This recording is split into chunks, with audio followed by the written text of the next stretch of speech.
burlap left over from Oogie Boogie, and I have a stack of zombie prosthetics. So let's whip them together and make a creepy Scarecrow. I want the zombie face to be peeking out from under the burlap. I ended up picking out the second quality prosthetic. I actually love buying these. They're much cheaper because of the flaws that are in the foam run, and they're kind of perfect for impromptu looks where I don't necessarily want to sacrifice a full priced prosthetic. You can see the nose is kind of torn, but honestly, it wasn't gonna fit me anyway. Just gonna chop that part off. Gonna go ahead and seal it so it won't slurp up all the paint. And now I'm just gonna layer some death colors and adding a lot of texture.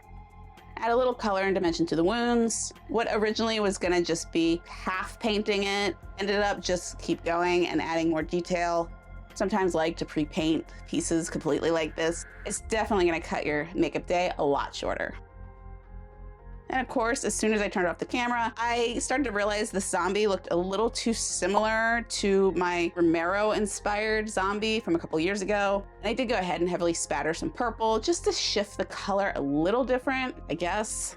Now I have to make the burlap hood. Cut the sides to make a rounded shape and just hot glued that back together. Wanted to use yarn for stitching, but I only have this white, so I just kind of quick dyed it with some alcohol colors. Also did the same thing for the nylon rope around the neck. Now I want it to be ripped away to reveal the face, but the problem is the weave is so wide that it's just gonna start falling apart if I cut into this. I ended up using some fabric stiffener, and this is just gonna help keep the weave a little together better than not having anything at all. It also helps keep the shape, so when I have the hood on, it's not just gonna collapse on my face. So hopefully it will make it a little more comfortable wearing it.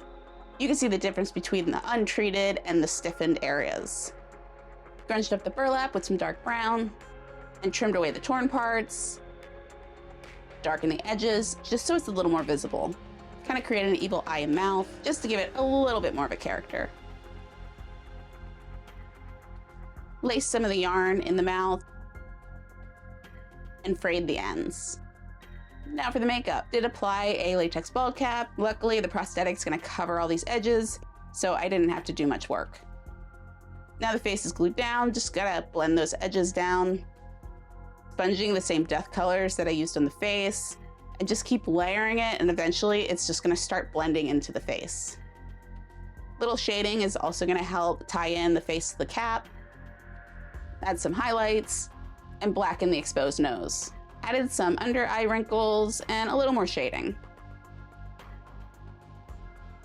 Figure some red eyeliner will help the eyes pop. Now just gotta suit up.